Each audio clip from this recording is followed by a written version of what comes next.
Holy smokes, dude. Good golly, bless my soul. Got an overdose of rock and roll on a Friday afternoon. We are ready for high noon. I hope all of y'all are ready for high noon. What up, everybody on the comments line? You know how much I love you guys. Great to see everybody.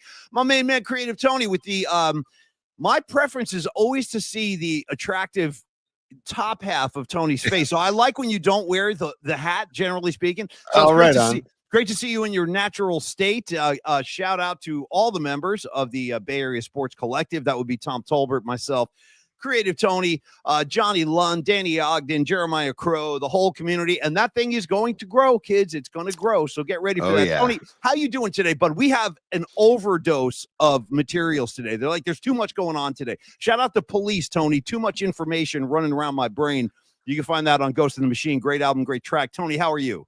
My cup runneth over. Is that's what they say, right? We have a lot. Right over. Yeah, we have a lot going. Happy Friday, buddy. Happy high noon, everybody. Thanks for joining us. Whoa, right out of the gates, Polly. I got to bring it right to the show immediately.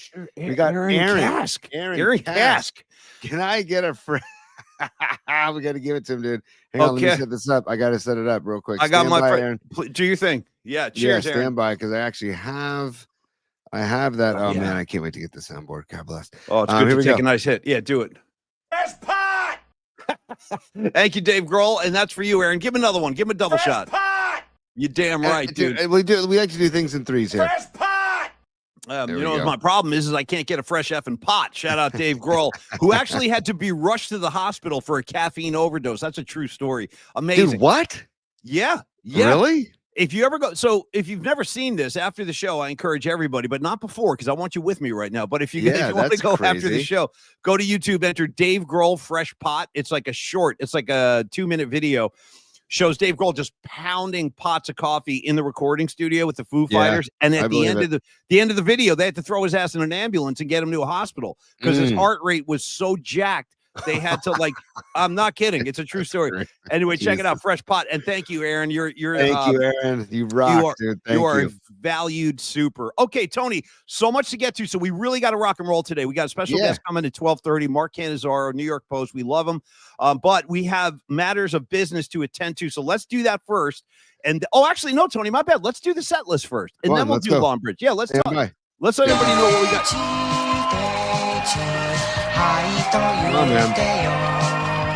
Come on, Clint! Dude, you're an alpha beta. Did you hear that in the background? You know what? You hear Ogre.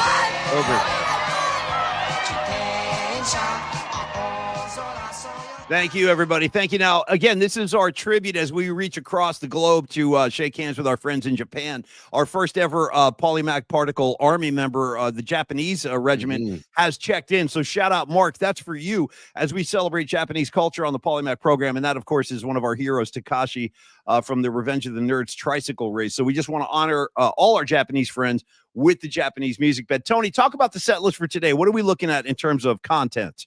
First of all, thank you, Takashi, for the inspiration for that song. I just love it. And we got to talk about Curry just basically owning New York. As you said to me earlier today, there's a new king in New York, and it's Steph Curry. And by the way, that's a good movie. If you've never seen The King of New York, I highly recommend it. That's a gritty street movie. Lawrence Fishburne, Christopher Walken, excellent flick. But move over, Walken. Steph Curry's a new king in New York, as far as I can see. Hey, Paulie. Guess what? There's a new king in New York. Yeah. We're going to talk about Curry. We're going to talk a little bit of Niners news. There's some Brandon Ayuk news. There's also some news about Joey Bosa, Trey Hendrickson, Myles Garrett. We're going to talk about that. Tyler Lockett a little bit, and a little bit of Brock Purdy too about his deal, and it might be stickier than we might anticipate. Right. Then we've got our particle pick of the week. We've got our T-shirt. We're going to go close in the attic because we didn't get to it yesterday. We're going to each share a T-shirt from our attic or close in the attic. I love it. Close in the attic. I love it. And we've got New York Post Mark Cannizzaro. We're so stoked to have Mark back on the show. He was on a couple weeks ago. We're bringing him back. He rules. Want to talk to him about Steph owning New York. Want to talk to him about Devontae Adams. I want to talk to him about Paulie's love for Aaron Rodgers and what we need to do to caress that. Come on. Correct. And then we're gonna do the musical assignment of the day and call it a week. All right, Tony. Well, thank you very much for that. That's a pretty sound looking program we have lined up for today. And we actually do have to try to wrap as soon as close to 1 p.m. as possible, because we have not one, not two, but 3 different meetings we have after the show today. In fact, Tony and I have to like split up, divide and conquer, because we got so many meetings. I'm not kidding. We got so much stuff. Yeah. So you take this corner of the world, I'll take that corner. But we really do have to go because we got a lot of stuff we got to do after the show. And by the way, it's all related to improving the show. Totally. So like, it's become like a round-the-clock endeavor, Tony. Like back in the Murph and Mac days, I would do the show, drive home, you know what I mean? Eat some lunch, chill, take a nap. Now, dude, it's just like all day long. Into the night it goes. It's like nonstop. But I'm digging it. It's a labor of love, dude, and I'm passionate about it, and I know you guys are too. And we want to give you guys the best show we can. So, and that requires strategic meetings, which we're involved with. Now, yes. Paulie, before we get to Longbridge Pizza, before we start our love for Longbridge, can we just say happy birthday to Patty from Napa? It's Patty's birthday today. Let's just give a round of applause. Happy birthday to Patty. Patty, one of my all-time favorites. I love it. 39th birthday. I know you're riffing, Patty, but hey, keep rocking 39 as long as you need to. I'm surprised Patty's 39, Tony. She looks 29 as far as I'm concerned. Nice. Patty, happy birthday. It's never been done on the Polymac Particle Show ever before. Maybe never again, but this one time only. This is for you, Patty. I'm gonna serenade you because I care about you so much. I really do, and I love you as a listener. Here we go. Happy birthday to you. Happy birthday to you. Happy birthday to the queen of the scene. Happy birthday, Patty from Napa. Enjoy, Patty. You drink some Can wine I tonight? serenade Patty as well? Yeah. Because I'm a cowboy on the steel horse I ride. Yeah. Because I wanted. There you go. There's a little John Bon. Dead or alive. While I walk these streets. You know what I'm saying, dude? You know, with a loaded 6-string on my back. I play for keeps. Dude, I play for keeps. See, this is why I don't want to get into a thing on Patty's birthday. I don't want to make her feel bad. But let me just make one observation. Good music is all about opinion. And Patty, you go with your bad self and John Bon. Oh, always. That's part of what makes Patty Patty. But let me tell you this. Let me tell you what always kind of didn't sit well with me with that video. The video for Wanted Dead or Alive, the Bon Jovi song about the rigors of the road. Oh, we're on the road so far from home. Dude, you watch the video. These guys are getting like police escorts into the Ritz-Carlton. You know what I mean? They're sitting in 5-star hotels. They're drinking champagne. And then you see Bon Jovi like all upset in his hotel room. Like, oh, the road's killing me, man. Oh, this road life. It's like, Holmes, drive around the country in a van like Shannon Kaler. Then you can tell me about how hard the road is. But if you're flying in a private jet going to the Ritz-Carlton, life ain't that bad. Anyway, happy birthday, Patty. Sorry. Yeah, look at this. Only Patty would do, or maybe I should say only the PMP Army, members of the PMP Army, especially Patty, would donate money from them to us on their birthday. Birthday. That's a great Patty, call. We got to return the favor to you on your birthday. When we come up north to visit you, we're going to celebrate. We really will, Patty. Sorry it's been so delayed, but we really got our hands full with the show. Now, Longbridge Pizza, Tony. Let's talk about our great friends and our first sponsor over at Longbridge Pizza. My main man, Neil Denardi, has set this place up for all of y'all to go in and enjoy at your leisure on 3rd Street, 2437 3rd Street to be exact, in the Dog Patch section. 2347. What did I say? 2437. You were thinking Willie Mays, and you were thinking Kelly Downs. Well, again, this is one too many dead shows over the line. This is what happens. Numbers start to get discombobulated, all kinds of things. Yeah. I think you know what I'm talking about, by the way. Don't act like you're some babe. You ain't no babe in the woods over there yourself. Plus, I'm a numbers guy. Numerology is a thing. So if you want to just give Ricky Henderson love for 24 and a 37, Lester Hayes, 37. But the correct address is 2347, Draymond Green and Rod Beck. Or as I like to say, Marquez Pope, Rod Beck. Nice. Shout out Marquez Pope. Yeah. LaMichael James and John Lynch. Oh, dude, Red 47. Very nice. I'm John Lynch head. All right, guys, Longbridge Pizza. Here's the website right in front of you, longbridgepizza.com. Please do check them out. We put the message up every day so you can see the laid-back vibe, the serious pizza. Oh, you know what I talked to last night? Big Steve, my buddy Big Steve with the Angels, and he is going to try to come by. He's a big opening day guy, dude. Big Steve shows up with the cake. Heck yeah. Yeah. So, and he's a major Giant fan. So the word is starting to spread. We have our watch party for March 27th. That's opening day, Giants at Reds. We're going to be there. We're going 9 innings deep, dude. We're going to have a great time. We encourage everybody to come down and enjoy that. And then, Tony, the debut of the Polymac Particle Pizza is going to get unleashed, and I can't wait to dive right into one of those. And the sausage pizza I had at Longbridge last Saturday was so money. Brought it home, had a couple slices the next day, and I told you, I think the sourdough crust actually gets stronger the next day. It does. Somehow does. the flavor, like it regenerates or Yep. something. I don't know. But get on down to Longbridge and enjoy yourself. It's a great atmosphere too. Bring the kids in there. It's a family environment. Tony's a big fan of the beers. I'll let you handle that. I was just going to say the beers are Yeah. fantastic. If you're going to go in there, even if you're ordering for takeout, go pick it up and have a beer while you're picking it up. Karen behind the counter will pour you a beer. Karen's underrated. We don't talk enough about Karen. She Come needs on. more. Yeah, she needs more press. Yes. You can say hello to Steven, who's the master of the playlist, and you can say hello to Andre also. It's just a good family there, and it's all about the vibes of the community and all about the Dog Patch neighborhood. And also Chase Center. Mary J. Blige is at Chase Center tonight. Nice. Dubs Pistons at Chase Center tomorrow. If you happen to be going to either of those, go into Longbridge before or after and enjoy a pizza and a beer and just have a great time. It's the Dog Patch neighborhood also just rules. And take Caltrain too. That way you can have a few beers. And then, if you're in the peninsula, then just give a 7-minute walk to the train and go home. Hey, and I'm happy to see Naomi, one of our great listeners and supporters. She said she's taking a half day to join us on opening day. Naomi, can't wait to meet you and shake your hand. It's going to be awesome. Oh, and good luck with those turntables, by the way. I got into this thing yesterday, Tony, with Naomi on X about like turntables. So nice. I gave her my best recommendations, and I'll stand by those, Naomi. Audio Techniques and Denon, you're going to be in good shape there. Oh, that's what I have. That's the turntable I have is Audio Technica. Yeah, no, it's good stuff. So anyway, join the Vibe Tribe, enjoy the great pizza at Longbridge, and give Neil Tenardi a high five when you go in there too, or Andrew, either one of those guys, whoever's around, just give him a high five, give Karen a hug. All right, kids, on to the matters at hand today, because there's so freaking much going on. For starters, Tony, for my money, the show that Steph Curry is putting on a nightly basis, it's the best show in sports. I'm sorry, it's outrageous, even if you're not a Warriors fan, it's almost like, you don't have to like Van Halen. Like, for just an example, like if you don't like Van Halen's music, you still have to acknowledge Eddie Van Halen is an incredible talent, monster. And I feel like people that aren't Warrior fans, it's a similar thing. Like, even if you hate the Warriors, you have to look at what Steph Curry's doing right now and just kind of throw your hands up and say, this guy. Oh, it's like a BB King, or it's like a James Brown, or it's like the people only come around once in a lifetime or an era, and you just, even if you just get to see them once, you're stoked.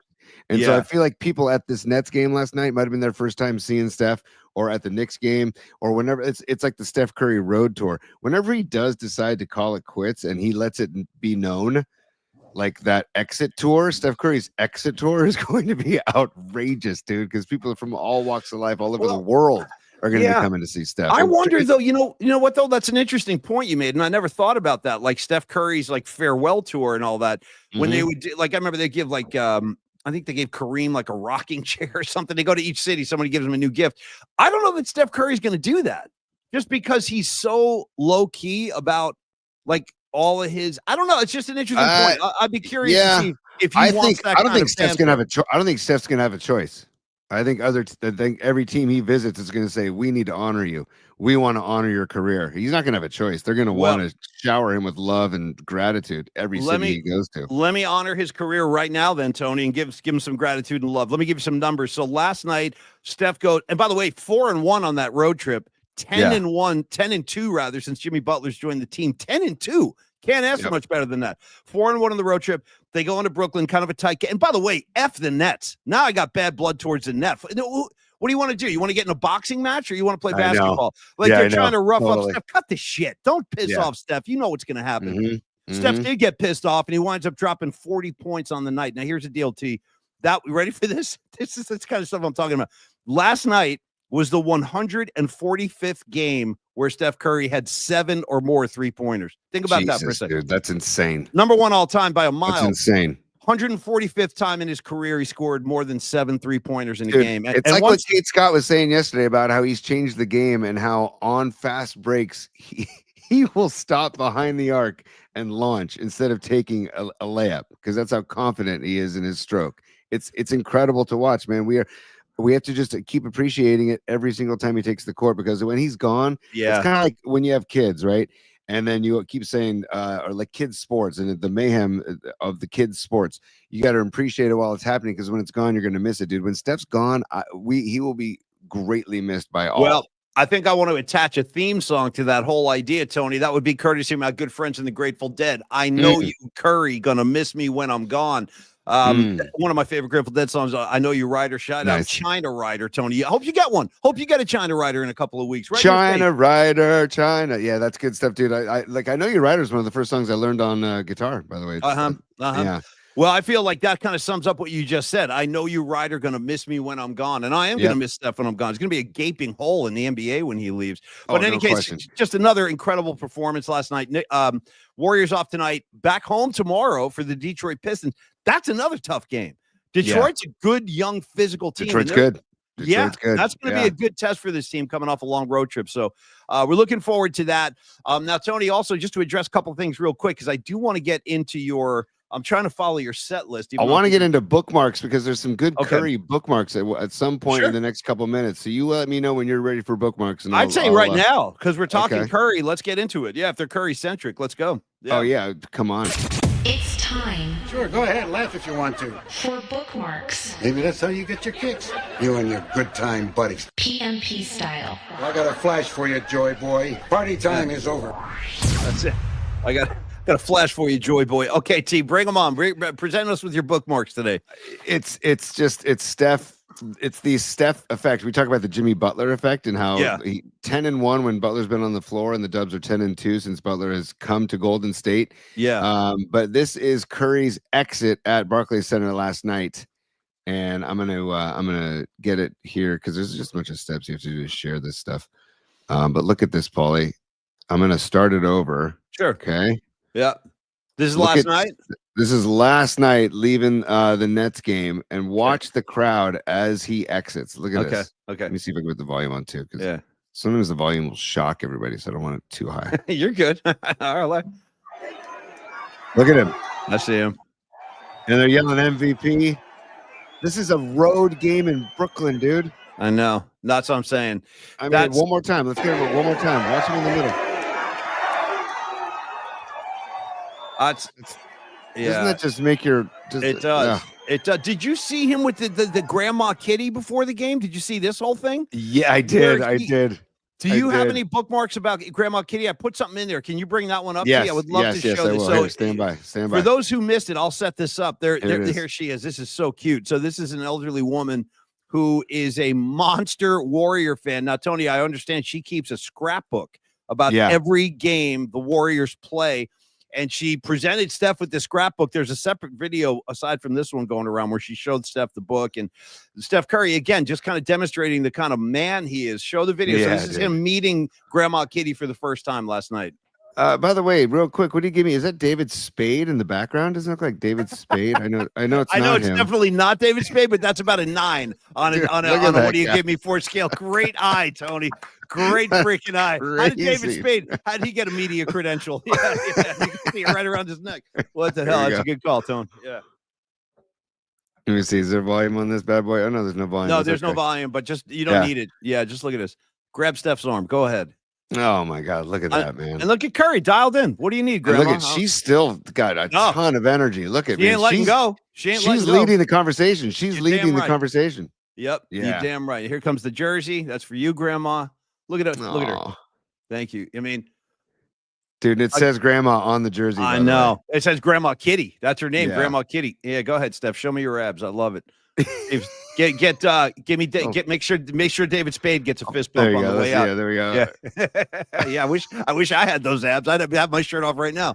Come on, man. Everybody thinks Steph is like thin and skinny and whatever. Look at this guy. Look at the arms, and then look at this. Look at that. No, I know. There's not an ounce of fat on this guy. He's a perfect athletic machine. I mean, he really. Look at him. Just being gracious. Where's Spade? I hope he leaves Spade hanging. I want him to leave. I want him to ice Spade. Yeah, just walk away. Spade's in the background, right? Look at Spade. I never liked you anyway, man. Yeah, I never liked your stuff anyway. Farley was way better. Yeah, I just gotta walk away. Dude, great call on Spade. Maybe he's moonlighting as an NBA analyst. Oh man. Hey, and then one last bookmark, dude. Sure. Because this is look at half court. Look at Steph from half court. Look at this guy, man. It's just out. He's look where he is. Look where he is. Half court. I know. I mean, and people look at the crowd that's there for warm-ups, dude. I know. Everybody's in their seats for warm-ups. Yep. Go ahead, Steph. Show me what you do. Yeah, court, bro. It's like it's nothing. And by the way, all net. Not even hitting the rim. It's all net. Again, Again, here's I could and watch then he it just all gets day. closer and closer to the Yeah, three. let him go. And he makes them all. Outrageous. Makes them all. Yeah. He's just such a talent, man. It's just generational, and- once in a lifetime. He's a once in a lifetime talent, like a Jimi Hendrix or some other great artist. I mean, Steph is up there at that level. There's only one. There's only one Steph Curry. You're looking exactly. at And I feel like that's why people are like, I'm gonna go see Steph. Steph's in town. It's like a crazy music, like a once in a lifetime musician on tour. Right? Hey, Steph, the Steph tour, the Curry tour. It's just insane. Creative T, I got a quick question for you. I know we want to do particle pick and our what is it called? Closing the attic segment. Yeah, dude. Yeah. But one Niner thing real quick before we segue. There are now rumors flying all over the place that the New England Patriots, Tony, your New England Patriots, I know you're a big Pats fan. Oh, the New England, you are. Huge. Yeah.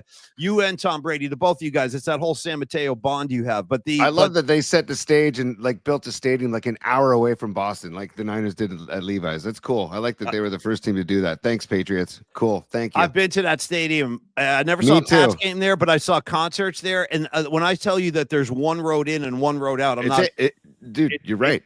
Cluster F getting the Fox. Yeah. No, thank you. Best of all time. But in any case, the Pats are really interested in Brandon Ayuk. They apparently have, quote, serious interest in Brandon Ayuk. Now, I don't know where this is going to go or what's going to happen. And meanwhile, yes, the Brock Purdy negotiations are still ongoing. Tony, does that move the needle with you in any way? Or you feel threatened? Are you okay with losing Ayuk? I know there's weird feelings about Ayuk now because they feel like they got shortchanged last year. And now he's coming back off injury. Who knows what he's going to return, what shape he's going to return in? Like nobody knows. It's all unknown. It's scary, man, because it was obviously a major injury. Part of me is like, if you can trade him and not have that massive contract, maybe that's something you look into. I don't dislike Ayuk as a person or as a player. I just think that maybe, I don't know, when the universe speaks, you got to listen sometimes, Paulie. I was reading too, Tim Kawakami's got a great article, but check him out on the SF Standard, by the way. And we should get him on the show too, by the way, Paulie. That's a good call. Yeah, Tim's great. Yep. But he was talking about how he's kind of expecting that the Purdy negotiations aren't going to just be like smooth sailing, because use the ploy of, hey, Brock, you're supposed to play one more year at $5.2 million this year. Why don't you play that year and then we'll talk? Like, that's going to be kind of the negotiation tactic. And he's banking on Tim Kawakami's banking on John Lynch being like the calming of the waters, calming everybody and getting it done. But I mean, that to me is the priority in the offseason, not Ayuk. So I think the Niners also have this really problematic trend where they have like Pro Bowl caliber players who are holding out that bleeds into the regular season. Like, for example, with Brandon Ayuk, his holdout last year, he didn't look good when he got on the field, dude. He dropped a lot of passes. Like, he didn't look like he was ready to play football after holding out for the big money, which he got. So I had a hard time with that. And they had a similar thing. Now, I'm not saying Trent Williams dropped off in terms of productivity, but he did hold out also. Before that, you had Deebo Samuel, then he wants to trade. So it's a trend that bothers me. It's a trend I don't like, that these key parts of the Niner machine are holding out and it bleeds into the season. That bothers me. Tony, I'm sorry. We're going to have to jettison this. We only got 6 minutes before Cannizzaro. So let me go to Holding Back the Years, Paulie, or Hold Me Now, if you want to just pick a song with holding, because you say holding out. Holding Back the Years? I want to go Hold Me Now. I'm gonna go Hold Me Now. Thompson Twins? Yeah, if you don't mind. I don't mind at all. I don't mind. Stay with me, oh baby, stay with me. Let loving start. Let loving. All right, so Paulie, do you want to do particle pick, or do you want to go with our t-shirts, dude? I want you to decide. You tell me. I want to go t-shirts first. T-shirts first. Yeah, we have Cannizzaro coming up in 5 minutes. Let's about hustle. 6 minutes, and Mark rules. Marky Mark. He just rules, and we want to have a great chat with Marky Mark and find out what's going on with Devontae Adams in New York. Want to see if we can maybe set up a meet and greet for Paulie to meet Aaron Rodgers maybe someday. That'd be really cool. I tell you what, if he does, he better be careful around any kind of beverage. I might dose his coffee, dose his juice, whatever. I say, hey, Mr. Ayahuasca boy, let's see what you're really made of. Try some of this on for size. You ever heard of orange? Tony, you ever heard of orange sunshine? No? Here, take a sip. We'll see what happens. All right. Anyway, I'm kidding, of course. By the way, Mark Graves and also Sanchi said, "Hold the line." We're gonna go to a song. Go even hold better. The line. Even better. That's a great call. Shout out Toto. That might be my favorite Toto track. It's got heavy guitars, great guitar solo. That's a good song. Hold the line. Bow, bow, bow, bow. Yeah. Love isn't always on time. All right. Dude, the harmonies in that song are incredible. Let's not get distracted. We got Clothes in the Attic. Shirts. Explain Clothes the in the Attic. Yes, Clothes in the Attic. Well, this was your idea a few weeks ago when you had some shirts that you wanted to share. I think it started with the whole Timmy Lincecum shirt. It did. And and it was like, we've both got relics in our drawers or in our attics or in our wherever they're stashed. And so I was like, we didn't do it last week, and I was telling Polly we're hell bent on doing it this week. So I can show a t-shirt first, Polly, or you can show a t-shirt first. Mine is this one is dedicated to Rags. Really, mine is too. My shirt's dedicated to Rags too. That's wild. Go ahead. Go ahead. Okay. And there's a story behind this shirt, but I'm just gonna put it up right away. So well, there you go. Okay. See, we got it. There it is. Yeah. There it is. Okay. So that's my Fuck Dallas t-shirt from my uncle Paul Tonelli. Gary Plummer, back in the day, I think it was for the '94 NFC Championship against the Cowboys. Gary Plummer had those t-shirts made for because Gary Plummer was a guest on the Lamont and Tonelli show that season.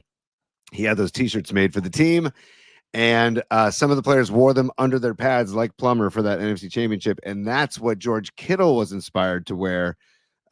Was that last season? Was that last season when Kittle and he got fined? I think it was 2 years ago. I'm losing track. No, it was 2 seasons ago. You're right. Yeah, 2 seasons ago, and he got fined, but he wore the shirt and he said he'd wear it again. And it all goes back to Gary Plummer getting the team those shirts, and I have that shirt forever. I wore this to the NFC Championship game actually, so it was pretty wild. So that's my contribution to the second installment of Clothes in the Attic. Paulie, you go. Well, here we go, Rags. This one's going to be a lot more agreeable with you. In fact, you're directly involved in this. So, Tony, if I may present to you the oldest remaining concert shirt that I have from a show that I actually bought a shirt at. You ready for this?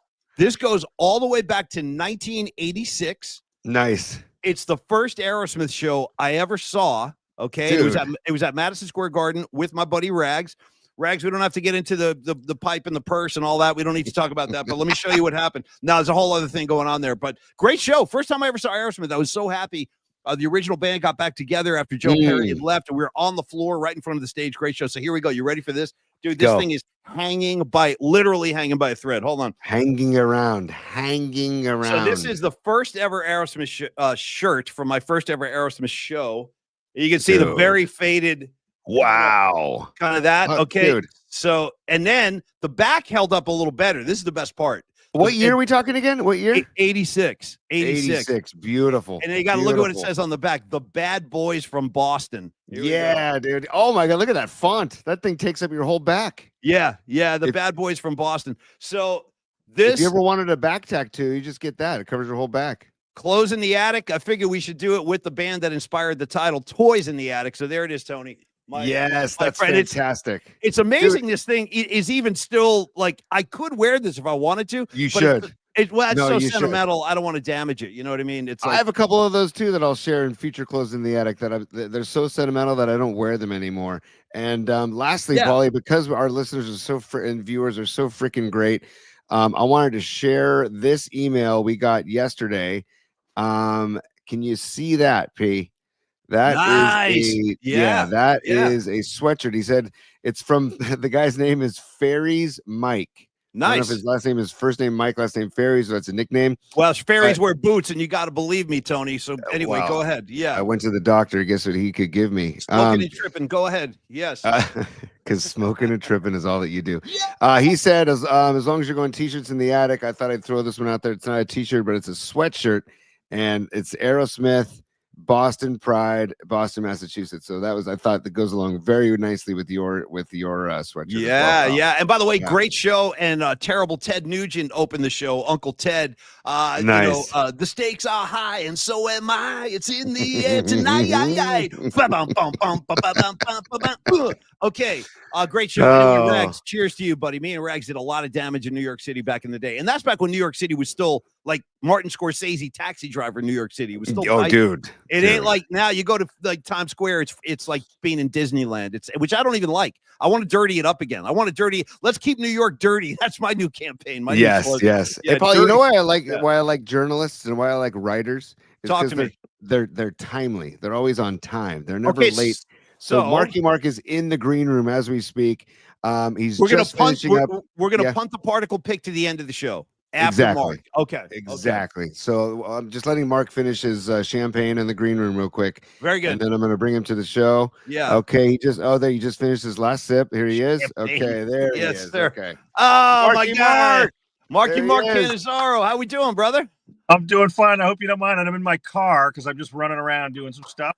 What a gamer. You're such a Fantastic. gamer, Mark. Let me tell you, you know what, Tony? Let me tell you something about Mark Cannizzaro real quick. We hung out in New York City. Murph and I hung out with Mark Cannizzaro a couple of years ago back in New York City. And then after we had a few pints at one of Mark's favorite pubs, he goes, guys, get in my Jeep. I want to drive you back to your hotel. Mark Cannizzaro, I've been in New York. I was born in Queens, for God's sakes. I've been in New York a million times. Cannizzaro was taking me through streets I didn't even know existed, dude. So hats off to the great geographical master that is Mark Cannizzaro, as well as being a columnist with the New York Post. He's one of our great friends. You know him from the Murph and Mac show. Hey, why are you in your car? Where are you on your way to, Mark? I've just been running around down the Jersey Shore, down around Asbury, doing some errands, picking up some clothes, listening to some music, and nice. You know, what's on the jukebox in the car right now? Good question. I actually was listening to a little Dead on the ride down here. Nice. We've got some really good kind of like local university stations around here that just riff on some just random stuff. And I bet. Mark, before we get into like Devontae Adams and Steph Curry and everything, what's your take on yacht rock? I'd like to know Mark Cannizaro's take on yacht rock. Okay. Well, I will tell you this, Tony. I have not seen the Netflix thing, and I heard it's unbelievable. It's good. It's good. Yeah. Check it out, man. It's good, Mark. Yeah. It's fantastic. I got to check out. I'm pretty equal opportunity music. I like I mean, listen, yacht rock was kind of part of all of our past point, right? Oh yeah. Yeah. Little sailing, take me away, or whatever you want. You know. Cross here. But the only thing I really am not down with is country. Don't be a hater, but I'm not a country guy. Yeah. Mm-hmm. Anything else, rap, you know, I mean, I like, metal. I like everything. I mean, Paulie kind of knows what I like. Our tastes are very, very similar. So, well, you know what? Actually, look, Tony, you're going to appreciate this. And then, Mark, I got a bunch of sports questions. But one final music thing is that I thought this was so cool. A few years ago, Murph and I, in fact, Tony, you were there. We all went down to Miami for the Super Bowl. Yep. And we were, in fact, that was right before the pandemic hit. I'll never forget that. Flying back from Miami on that trip, the woman next to me on a plane had a mask on. I hadn't even seen that yet. And she was like, hey, I don't want you to think I'm sick. I'm only wearing a mask just because I don't want to get any germs. And I was like, yeah, no problem. I was totally confused. And then a couple of weeks later, boom, the pandemic exploded. But on that trip, Murph, myself, and Tony had to fly back to the Bay. Mark Cannizzaro stayed down there. And Tony, you know what he did? I thought this was so cool. He went and saw Guns N' Roses in Miami. And no, check it out. And Mark had never seen him. And I remember he was texting me and he was like, dude, I had no idea Slash is this kind of a monster on guitar. Monster. So the fact Mark is totally open-minded, and here to that, because he's the real deal, Marky Mark. It's funny. That was an amazing show. It was, you're right. It was right before the pandemic. It was like the last concert I saw for like months, obviously, any months. And I mean, listen, everybody knows Guns N' Roses, but I'd never seen them live before. Yeah. Snoop Dogg warms up. He rolls out at about, I don't know, 8 o'clock, 8:30, 9 o'clock. And then I went with a buddy of mine who was a huge GNR junkie. Nice. And we're like sitting there at the American Airlines Arena. There's like a long gap after Snoop is done. Yeah. And I'm like, what the frick is going on over here? And my buddy, oh, no. He goes, these guys are always late. Yeah. Yep. Anybody who's seen Guns N' Roses, I mean, there's no such thing as a curfew in the arena. These dudes didn't even get on the stage till like 11 o'clock at night. Yeah, that's pretty typical. Yeah. Hey, remember about that, Paulie and Tony, which was the most moving part of the night, was they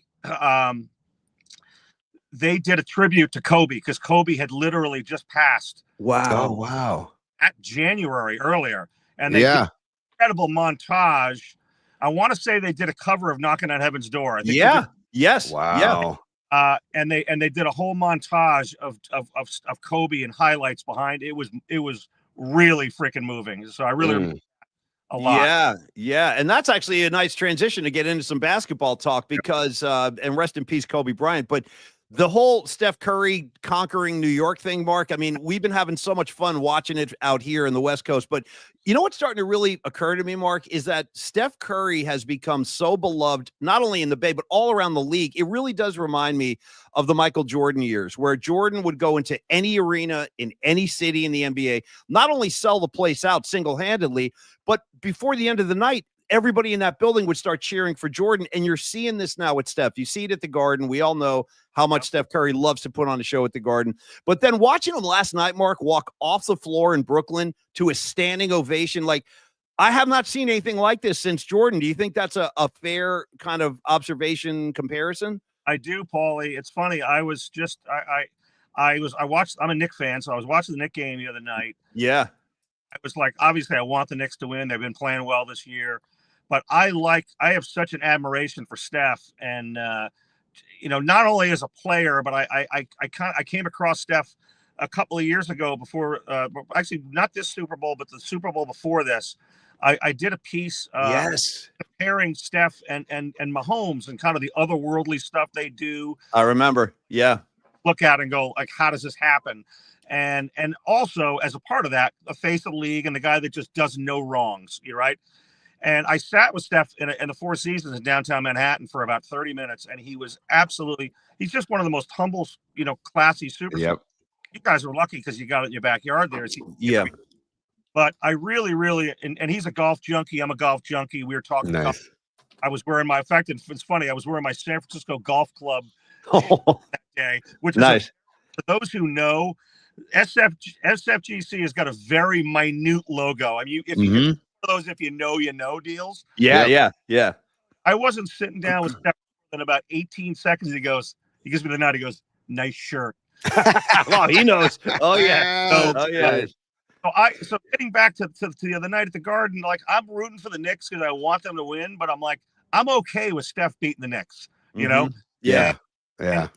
When I was younger, in my early sports writer days, I would be at the Garden covering, some of the times where Jordan would come in and he would come in there and just lay down like 59, 60 points at the Garden and just gets up for it. At least Steph's the same way. You could tell he loves the whole New York vibe. He's 13-1 at Madison Square Garden, including a win when he was with Davidson in college. Yeah, nice. So and obvious, and the other two, both games are similar, where the Knicks kind of control the game. Yeah. In the second half, and then Steph kind of took over. Same thing. I was at a bar last night with a buddy of mine down here at the Shore, and we had the net game on. And I was kind of like, oh, well, look at the Nets are kind of up on Golden State. That's weird. And it was late. It was like quarter. The next thing I know, after my second beer, I'm looking up, and now Steph is like just draining all over the place. Yeah. No, hey, Mark, we had Kate Scott on the Voice of the Sixers yesterday, and she said the same thing. Yeah, right. I mean, yes, she's a queen. She's the best. Yeah, she is. She was incredible. It was a great hit with her. But she said the same thing you did. That's like, I don't mind it when Steph beats the Sixers. He's like the one player that I don't mind when he comes in. It's like, hey, Sixers, yeah, we're losing, but you got to recognize greatness. That this guy only comes around once in a lifetime. And I love that you just said that too, because it's the very same thing. It's like watching we were talking earlier on the show before you came on, like a rock and roll superstar that's coming through town on tour, If I could throw a quick Kate in there, the last time I shouldn't say that. The second to last time I saw Kate was with Murphy Murph and Paulie Mack at John's Pizza, if you recall. Oh, great night. Absolutely. What a night. Yeah. I remember it was freezing cold too. It was like a real cold snap in the city. Yeah. And I did see Kate a couple of years ago in Philly when I was doing a Nets piece. I think they were about to play the Sixers in the playoffs. So I saw that was really cool to see her down there kind of here on the East Coast, because I always, knew her from you guys, back west. Yeah. Well, a couple of more basketball questions for you, Marky, and then I know, Tony, you got some Niner stuff you want to Jets related things. But let me hit Mark with two more basketball questions. One, you mentioned the Knicks. I was watching Knicks Lakers last night. I got some Knicks love in my bloodstream too. Believe me, I always root for the Knicks in the East. But watching Brunson roll his ankle last night and then seeing the numbers that the Knicks are struggling against the really good teams in not only their conference, but also the West. I just want to just a quick kind of gauge of the Knicks. Like, where are they in your estimation right now, just in terms of the power rankings of the East? I think everybody who's a Knicks fan here in New York, Paulie and Tony, are resigned to the fact that they're going to get out of the first round and they're going to get bounced. But, they're not going to get past the Celtics or the Cavaliers in the East, because those teams, I mean, they've been getting smoked by both those guys. Obviously, teams in the West as well. Yeah. Their number, what are they like? They're like 0-9 against the top teams or something. That's what I'm saying. Right. Yeah. The other thing is, I mean, I don't know how bad the Brunson thing's going to be. His tolerance for pain is historically pretty good. But, I mean, without him, they got problems, because that guy, obviously the engine that makes it run. And, so, yeah, I think that's just a resignation that the Knicks are not going to get any further than they got last year. Yeah. Run last year, we went for 15 years without playoff, appearance. It's unbelievable. Yeah, I know. Yeah. So they just kind of, like, the feeling is they kind of need one more guy to get over the hump and compete with the Bostons and the Clevelands right now. Where on the floor, Mark? Like, what position? What do they need to address? I mean, I'm not expert enough to tell you, like, in terms of, I mean, one of their big problems is they haven't had a big man all year, because their big man's been injured all year. He's just finally just come back. He's not a scorer, but he's a really good defensive player. But they need another, really quality outside shooter, some guy that can light it up on a night when Brunson is not hot. Karl Anthony Towns has been fantastic. Bridges has been a massive disappointment. They gave up 5 first-round picks for him. Yeah. I kind of thought he was going to be that piece that I'm referring to, and he hasn't turned out to be, and he's been getting pretty roundly criticized for it. Well, one last basketball question for Marky, then a couple of football, and then we'll let Mark get on with this weekend and enjoy the Jersey Shore. But I assume, Mark, Mark Cannizzaro, New York Post, check him out online, read his stuff. He's freaking great. Mark, did you see the whole LeBron James, Stephen A. Smith confrontation last night? I have to be, Paulie, I heard about it, but I didn't know what it was about. Was it Stephen A. was criticizing the Bronny thing, right? Yeah, basically. So I'll sum it up very quickly. This is during the Knicks-Laker game. Like, during the game, LeBron James walked over to Stephen A., who was sitting on the floor right next to Larry David, by the way. Larry David, of course, is right in the middle of this whole thing all of a sudden. But he just went over to LeBron. You can't hear what he's saying, but he's face-to-face with Stephen A., and he's definitely given him like a talking to, like a pretty stern talking to. Then he just turns and walks away. Today, Stephen A. Smith opened First Take with like a 10-minute piece on this. And he basically said LeBron came over more as a father, like a parent, scolding this guy, saying, hey, don't be so critical of my son. It was all about Bronny, yes, and the things that Stephen A. said. But my question, I guess, Mark, on this thing is LeBron James out of line to do that in such a public way? All the cameras are on. It's a nationally televised game. Like, how do you think he handled that the right way? No, I'm not down with the way he did that. For starters, you're supposed to be concentrating on the game, right? So why are you worried about somebody that's sitting on courtside? And I get that. And people have fun with Spike and with the guard and stuff like that. But yeah, LeBron knows Stephen A. Everybody in the NBA knows Stephen A. LeBron should have taken that up with Stephen A. privately, called him, texted him, hey, let's totally. Get up. That's the way you do it. Mm-hmm. And LeBron wanted to make a show of it. I mean, that's there's no other reason other than to do that. And listen, I mean, I haven't heard. Listen, Stephen A. goes off the rails and at times. I haven't. Yeah. I didn't hear what he said about Bronny, but the thing is, if LeBron is going to bring Bronny into the fray, amen, big club, right? Everybody knows he shouldn't have been with the big club in the first place. Right. Total situation. I get it. It's a cool story. But he didn't belong with the big club. He belongs in the D League, getting, developing, right? So if you're going to bring your kid up there, he's going to have to be open to that kind of criticism. Maybe he said exactly what I said. I don't even know, but I don't really think that he handled it right. But LeBron has to have thick enough skin to realize you brought your kid and put him into that situation. There's going to be critics out there. That's the way it's going to be. And the Well said. criticism is, Yeah. is deserved too. And I'm not surprised by LeBron trying to make a spectacle of it. You're right, Mark. That should have been done in the privacy or a private moment between the two of them. Transferring to football, Mark. Devontae Adams, right? Palo Alto High School product. Actually played with Jock Peterson at Pali High. And it's funny too.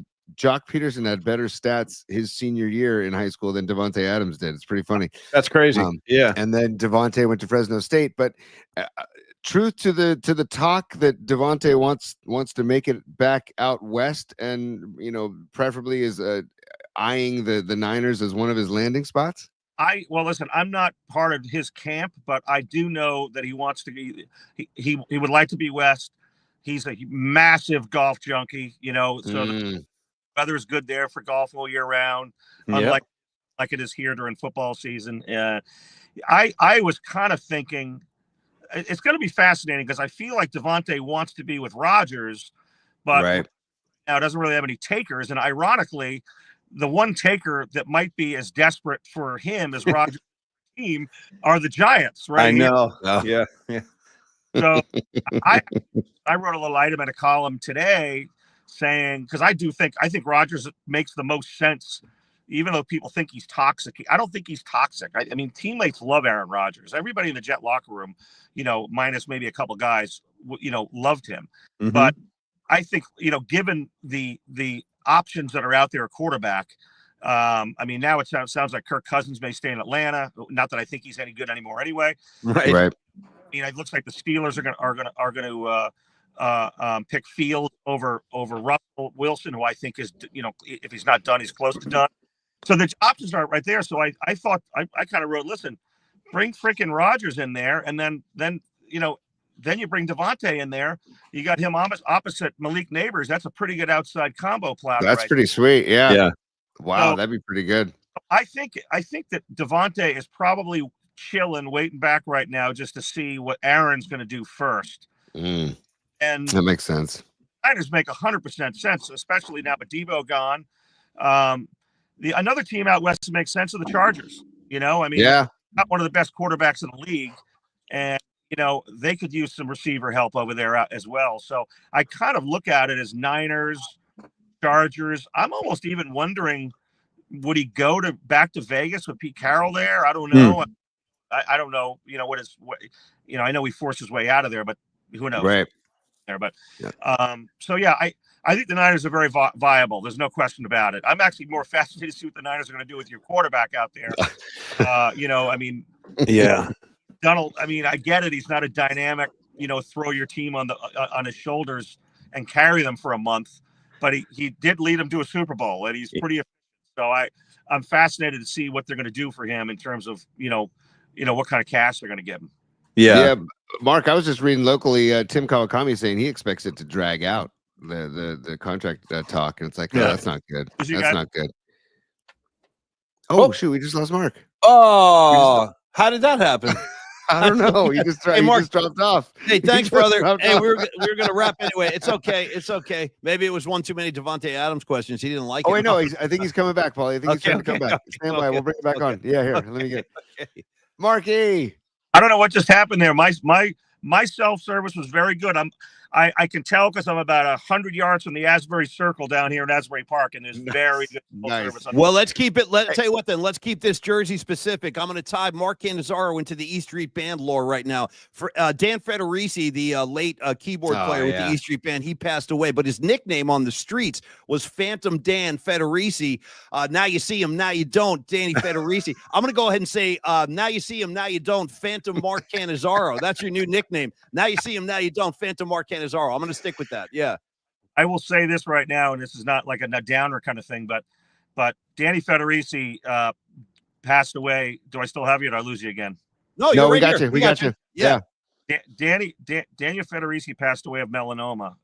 And I saw an item in the New York Times, a small blurb about it, and was really saddened, obviously, because we're all huge fans. Yeah. And really not 6 to 9 months later, I was diagnosed with stage 4 melanoma. And my doctor at Sloan Kettering in New York was Danny's doctor. And obviously, as it turned out, I mean, I out later, obviously, you're not going to ask questions about, how things went. Yeah. But I'm very lucky in that the drugs that I was given by my doctors at Sloan Kettering, my body reacted to them, and they were probably more advanced by the time I was taking them. I don't know what Danny was on, but I always, hold Danny close to my heart, not because I'm an E Street, junkie, but because of that. I know I just took us off a little left. No, man. No, this is I'm well aware of your story, Mark, and I'm so glad that you came out the other side, man. That's it's something to celebrate. It really is. But also remembering Phantom Dan at the same time. So Tony, I'm gonna let Mark get on with his Jersey Shore. I'm gonna let him enjoy the weekend. Unless you have any final things for Marky Mark. I have one thing. This is from one of our viewers. He's a big fan of yours as well, Mark. We call him Rags, and he lives. Where does he live again, Paulie? He's a Jersey boy. So, Mark, this is one of my best friends, Rags. I grew up with him in Jersey. Went to high school with him. He lives right in the home where the Jets headquarters are. Yeah. He lives in Florham Park. Florham Park. That's right. Yeah. Right. But Rag says 105.7 The Hawk. He's wondering if that's the station at the shore that you were checking out. One of the radio stations. I do Brookdale College radio down here at the Jersey Shore. Nice. College, and it's killer good. Nice. 0.5 The Night, it's called. And then I also do WFUV, which is Fordham radio. And I get that as well here, so I stream that. I will throw you guys, music junkies, I'm going to throw you something to stream. Sure. And I came across it when there was the first sporting event after COVID, circling it back around to the COVID period we were talking about before. Yeah. Mm-hmm. Was Colonial, which is a PGA Tour event down in Fort Worth, Texas. Whenever I get into a rental car, I'm always spinning the dial like way, way low, in the 80s to try to find the radio. So KTCU, Texas Christian University Radio. Wow. I'm telling you, that up. I can't remember the number. It's like 88.7. It is amazing stream radio. You just don't want to do it on Sundays because it's all sermons on Sundays. Gotcha. Hey, Mark, it's funny, man. When I was still in Jersey as a kid, I used to late at night. I used to listen to Seton Hall Radio, 89.5 W. I think it's WSOU Pirate Radio, and they used to play some great shit. I heard a lot of great music from that radio station. Are they still up and broadcasting? The Seton Hall. I think I might be I don't know if it's SHU or SOU, but I am aware of it. I can't get it down here. Maybe you could stream it here. Yeah. I used to, that's the great stuff you have down here. It's like, you can't listen to, the interesting about WFUV Fordham, they were the pioneers for sports radio. When I was a kid, I used to literally scratch it out 90.7. They used to have a 2-hour sports talk radio before there was any such thing as sports talk. Wow, that's wild. Nice. That's cool. Nice. Yeah. Seriously, just Google it. It's called One-on-One Sports. They still do it because they've got a great. Michael Kay came out of Fordham. Mike Breen came out of Fordham. Like the Fordham is an absolute powerhouse with some of the talent that's come out of there. And by the way, I'm messing it up. Our late Dodgers, broadcaster, Vin Scully. Vin Scully is a Fordham guy. Yeah. Oh wow. Okay. Well, nice. That's in there. But so FUV has got not only got they got the good, the original kind of one-on-one sports talk radio. They just play a good mix all the time. But try that KTCU. I'm telling you, they will riff into like random stuff. And then you'll be hearing Motown, like, 3 songs. I love it. No, nice. I love that kind of stuff. That's why college radio is so great, right? You can get anything segueing into anything from any genre. That's kind of radio I like. And always a pleasure talking to Mark Cannizzaro of the New York Post about any number of topics, football, baseball, basketball, golf. He's a golf maniac. And then, of course, all the music that we enjoy together, Marky Mark. Yeah. Before you go, can I just, this is total full disclosure, because I meant to tell you this before. I am a serial night owl kind of insomniac person, right? Nice. Yeah. I can't go to sleep without listening to something. And you guys started up this podcast. I'm literally, you probably noticed, I'm retweeting you guys all the time on X. Thank you. Thank you. Yes. Yeah. But because I want to support you guys, but also so I've retweeted it. So I reminded myself that I can just go back to the Paulie Mac and click on it so I can listen to it, before I go to bed or as I'm going to bed. So I can hear tunes and sounds of your very, very talented voices. And man. A little bit like now you're a little bit like that random radio we were just talking about. It's just different from music. You guys are all kinds of stuff, which is fun. That's a fun listen. Well, thank you so much, Mark. man. Yeah, thank you so much, Mark. I really appreciate that coming from you. And yeah, we just try to have a good time. And we are passionate about a variety of topics. And wherever the currents take us, that's where we go any given show. So thank you so much for the support, Mark. You're the freaking best, man. We love you. And we'll be knocking on your door again soon down the road. You enjoy the shore this weekend, brother. Anytime, boys. Call. I'm in whenever you want to go. Thank you so much. Mark Cannizzaro, everybody. Give him a round of applause on the way out. Have a nice weekend, Mark. Later, Mark. Peace. Just as good as they come, dude. He's, no ego whatsoever. One of the finest sports writers in the entire country. Thank you again, Mark Cannizzaro. We love that dude. All right, Tony. Mark, what a stud. I love that. And by the way, I love that. I'm talking to my friend Rags again now, or anybody else on the comments line, but Rags in particular, because my buddy Rags, Tony, is a fanatical golfer. He's like Murph, like just golfs his balls off. That's why I want to get on the links with Rags. That's why I want to play with him when he gets out here. We need to get the little West Coast tour for Rags. It's so fascinating. Like the difference is Rags and I are so different as people. Like Rags he golfs every time I turn around. Where's Rags? Oh, he's at the golf course. Okay. You know what I mean? Where's Paulie Mac? Oh, I think he's jamming with his friend. Like we're just in like different corners of the universe, but we love each other. And Rags, you and Mark Cannizzaro has played Augusta, for Christ's sake. I mean, the guy when he's talking about San Francisco Golf Club too, that's a sweet spot in San Francisco. That's Curry's like home away from home too, dude. Well, like that is as far as I understand, Tony, again, as I am not a part of this community at all, but I think that San Francisco Golf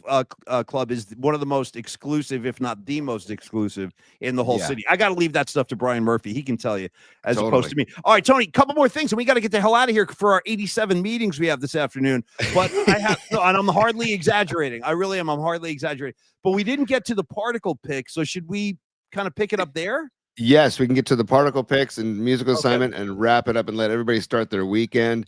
I really just want to thank Mark one more time, just because, dude, he's getting requests up and down, and he's a writer. He's got deadlines and everything, and the fact that he takes time out, even when he's driving his car down to the Jersey Shore. And I love his love for music and for college radio, dude. We all started in college radio. I mean, without college radio, there's nothing happening. So love that. And so particle picks, dude. We have to go particle picks and then musical assignment, Paulie. I think that's what we got to do, bud. All right, for the sake of rotation, how about this, Tony? I'll go particle pick first, and then you go, and then you start the Marky Mark for life. Thank you, Dom Perot. Dom's the freaking best. Hey, Dom. Well, Tony's going to tell you later when you talk, but there's so much going on today. Sorry, Dom. We'll talk. Yeah. I owe Dom like 87 replies on emails. Dom, I'm telling you, dude, I told Tony this the other day. We are busier now than we ever were at KMBR. Not an exaggeration. It's great. It's a simple explanation. At KMBR, you got a promotion department, you got a sales department, you got producers, you got editors. This is a two-man operation. Okay, Tony and I, we're doing the show, we're editing the show, we're booking guests. Okay, we're taking meetings for sponsors. It's freaking all-consuming. It's so much, It's a labor of love, dude. Labor of love. Just gonna say, I'm not complaiing at all. I'm just trying to explain. Like, I know that I owe Dom like multiple replies. Dom, trust me, our day is coming. Bobby Weir says, an estimated profit. My time's coming any day. Don't worry about me. No. Okay, Tony. Particle pick. Particle pick, as Jim James would say, the day is coming in My Morning Jacket. So I meant to turn you on to that song, by the way, Paulie. I will. Well, I'm going to start today, Tony, because at the end of the night last night, I actually stumbled on some kind of sad news, and I didn't know that this had happened. But I'm going to address this right now on my particle pick. One of my favorite punk rock bands of all time is an English band called The Damned. And I got into The Damned around I remember exactly where I was in the circumstances. It was not a great period of my life. I got to be totally honest with you. It was 2007. I was living in a tiny little apartment. Tony, you remember, over by Rossi Park. And by the way, let me just tell you guys right now, Creative Tony, I mean, dude, what you were doing for me back in those years, I can't say enough. And dude, when you're ready for me, I got your back 1,000,000%. But Tony's beyond stand-up guy. So there, I'm living in this little. Well, just you know, your kids still to this day call me Uncle Cue Ball, which is the best. Well, so, you've been a part of the whole thing. So listen. That was like a way station in my life. I was on my way to bigger and better things, but at that time, I was in this little tiny place, kind of depressing, and I started getting into The Damned, and I got into their first album, and I listened to it all the time. It just kind of connected with my state of mind at that point. So I was on Twitter late last night before I went to bed, and I'm scrolling. All of a sudden, I see the founding member of The Damned, Brian James, a guitar player. He passed away at the age of 70. So. Yep. I want to talk about The Damned just for a second, Tony, my particle pick, and I've decided to take out a few of my Damned records to hopefully turn you guys on again, because I'm telling you right. Look at Naomi. See, I knew it, Naomi. I knew we had something going. Smash it up. Great freaking track. I'll get to that in a second. I'm going to start with this one. This is the first Damned record ever. This is a Stone classic. It's called Damned. Yeah. You see the singer Dave Vanian, and he does his whole vampire thing. And this is the gentleman who just passed away, Brian James. You got Captain Sensible over there. But this record right here, the first Damned record, a lot of people, Tony, think that this might be the first punk rock album ever released. Wow. They were ground zero with the Clash, the Sex Pistols. These guys are my favorite out of all of them. Them and the Clash for the Brits are my guys. So I just love the fact that like they must have just sat in a circle and said, "Guys, let's go over band names. What do we want to call ourselves?"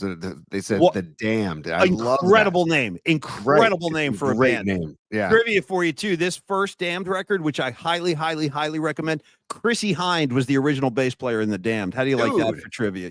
Yeah. Wow, I didn't know that. That's incredible. So anyway, I recommend this one very, very much on behalf of Brian James. I celebrate his life today. Second album by The Damned is this one right here, Music for Pleasure. Highly recommend this one as well. Nice.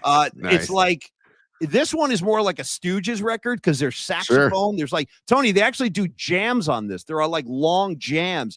Very unusual for punk rock, but this is a great record, Music for Pleasure. And then finally, last one, the third album called Machine Gun Etiquette. Here they are walking around New York City.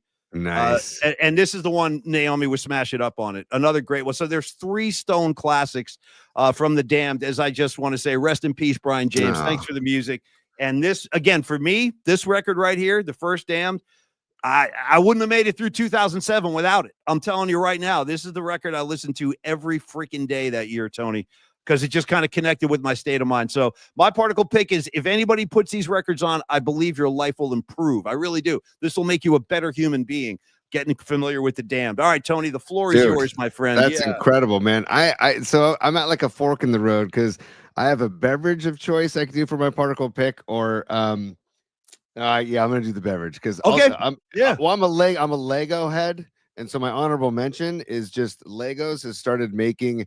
So something I've loved to do with my kids when they're younger, still a little bit now, is to put on music and make Legos. But now the designers of Legos have now decided that you can do floral arrangements in Legos. So I have like a Birds of Paradise, I have orchids, I have this, and they're all Legos, and then you put them in the house. So it's like a floral arrangement. It's fantastic. Check it out. That's my honorable mention. Then this is a home run. It's a slam dunk. Yeah. I just want to put this out here. This is the High Noon seltzers, right? Not just, this is the tequila High Noon seltzers. Jesus Christ. So this is, dude, High Noon started making tequila seltzers. And because this is the High Noon Friday, this is my particle pick for the week. High Noon, the tequila seltzer. Highly recommend it because it's light. It's like 4% alcohol volume. And it's tasty, it's refreshing, and it's also, we're a High Noon show. And I wasn't a big fan of their vodka ones, but when they busted out the tequila ones, I was like, okay, no, this is tasty, man. So the Legos and High Noon, and there you go.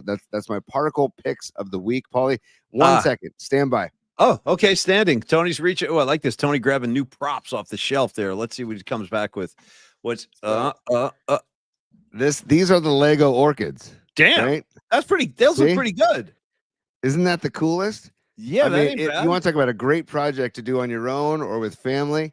Put on some tunes. If I may, If I may ask a logical question, a rational question, as you keep those on the screen too. I'm enjoying that actually. I'm a big fan of flowers. I'm gonna come clean right now. I'm a flowers head. I got no problem with flowers. I celebrate them. Okay, I celebrate the freaking flower. We got them in our backyard all over the place, and I'm a big fan. Creative Tony, let me ask you this: is there any? Do you have an objection for going to an actual florist and buying some real flowers as opposed to the Legos? Tony, go ahead. Not at all. But as you know, that those flowers have a shelf life, correct?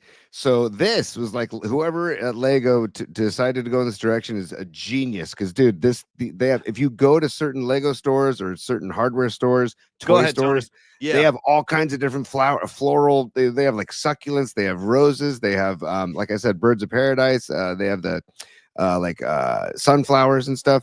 And it's super fun to make these from scratch. I mean, it takes a while, but it's super killer. Well, I'm glad you did that. I love your particle pick of the week. Now I got to shout out all the great flower references I can come up with off the top of my head. For starters, I see you, Winks, flower power. You're damn right. I'm part of that movement. I'm part of the flower power movement. God damn it. And secondly, want to shout out the Rolling Stones album from the 60s called Flowers. Want to shout that one out. And then are you ready for this? I'm pulling this one out of my Tony. I don't know how this just registered in my brain, going way back from when I was a little kid. Nice. Okay? I used to talk about seeing USF play big basketball games over at the Oakland Arena, like when the big powerhouse schools would come to town. I saw USF play Notre Dame at the Oakland Arena. It was called the Coliseum back then. And they had a guy, I can't believe I'm coming up with this. There was a guy who plays a white boy for Notre Dame named Bruce Flowers. Nice. Don't know how I came up with it, but that's a true story. Shout out Bruce Flowers. I played with a guy in high school who went on to play at Stanford. I know he got a scholarship. I don't know if he ever worked out because he might have gotten injured, but his name was Kobe Flowers. Yeah. And he was a football, baseball player, stud. So shout out to Kobe Flowers. And Paulie, again, on Let Love Rule, Flower Child, Lenny Kravitz. Flower I don't have the record. Child. I got Mama Said. I don't have Let Love Rule, but I'm a fan. I like those early Kravitz records. And then finally, Brandon Flowers. Yeah, there you go. And who's saying You Don't Sing Me Flowers? Is that Neil Diamond? You don't send me flowers anymore. I think it is. I think it is Neil Diamond. You talk about forever. Okay, Tony, I think we got to get into Neil Diamond. Neil Diamond, yeah.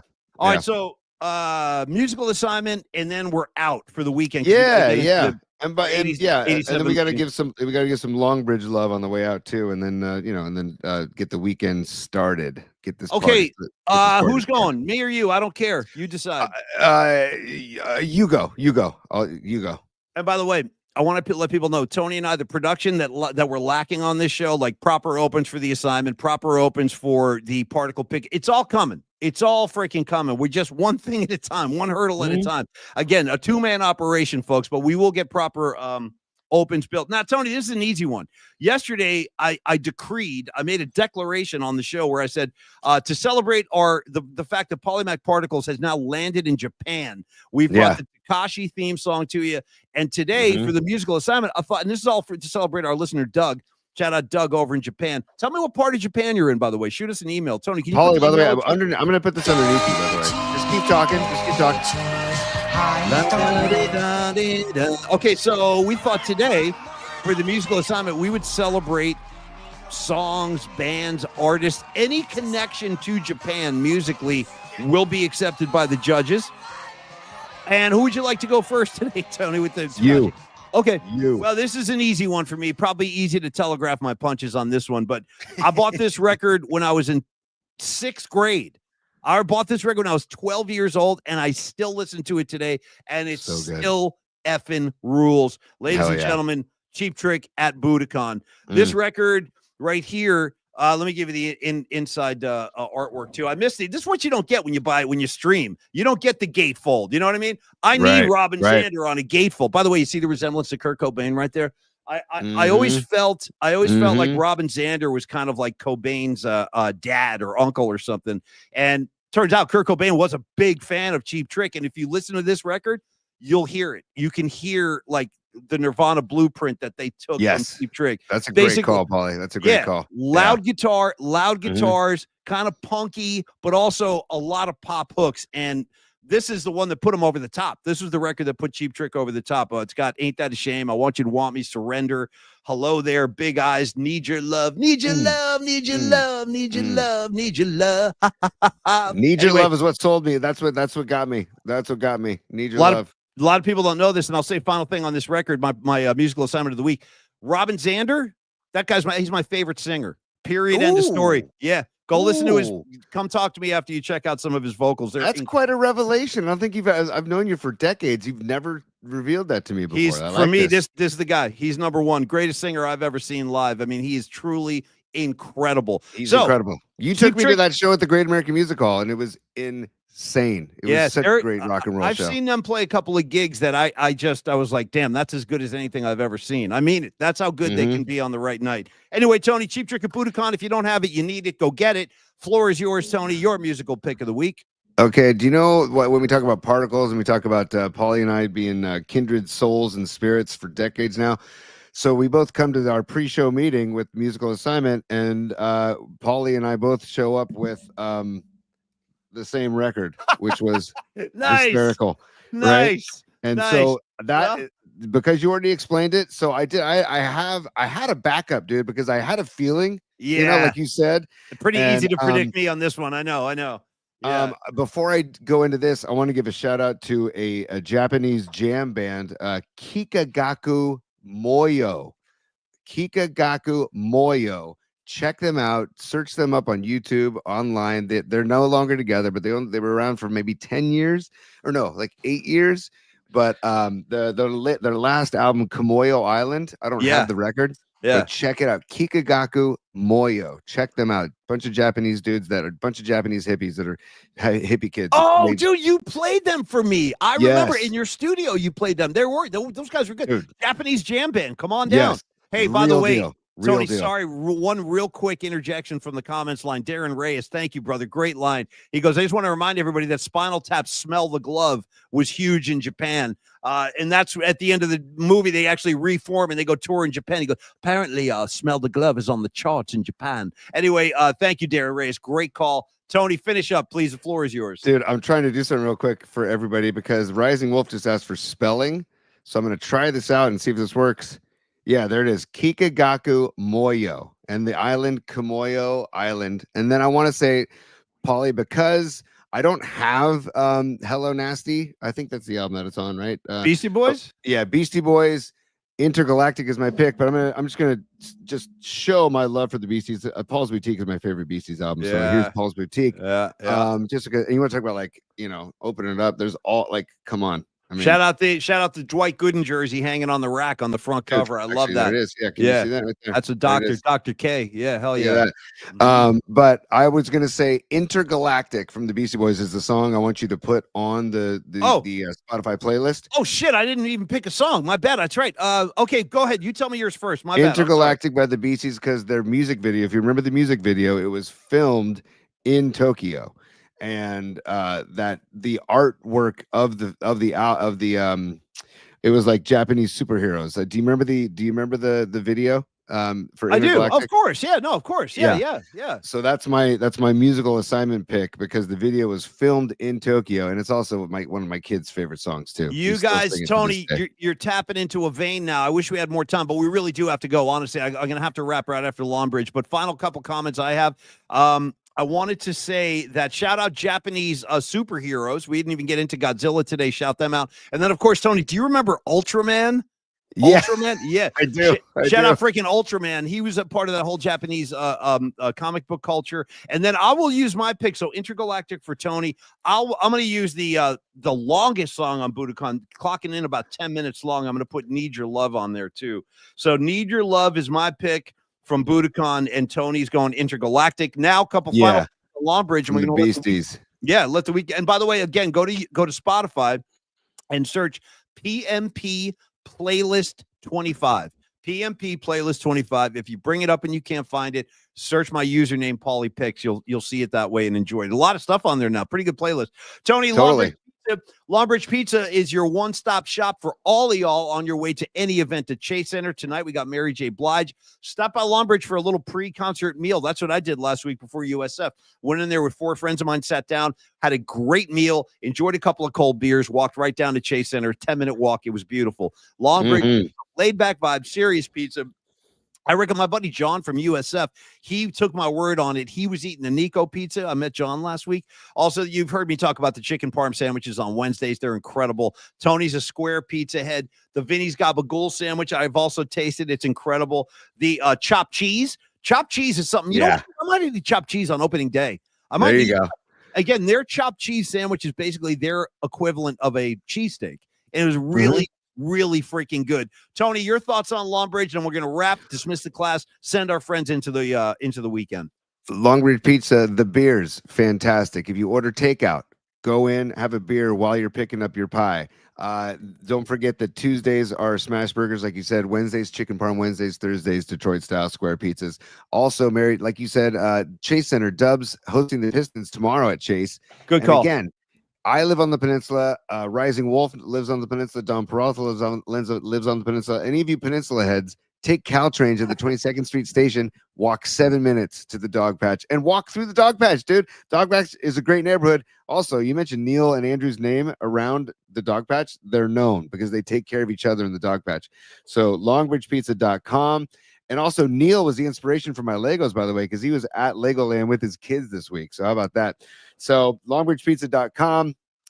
Enjoy the beers, enjoy the pizzas, and enjoy the people. And dude, I know that there's already so much in the works for March 27th for our season opener watch party. It's going to be a freaking blast. I can't wait. I'll be coming in with my own unmentionables. I can't wait for that. And let's see, how's the parking? NorCal Refrigeration, exceptional. I parked right on the street the other night. There's actually a lot of parking in Dog Patch. You'll be surprised.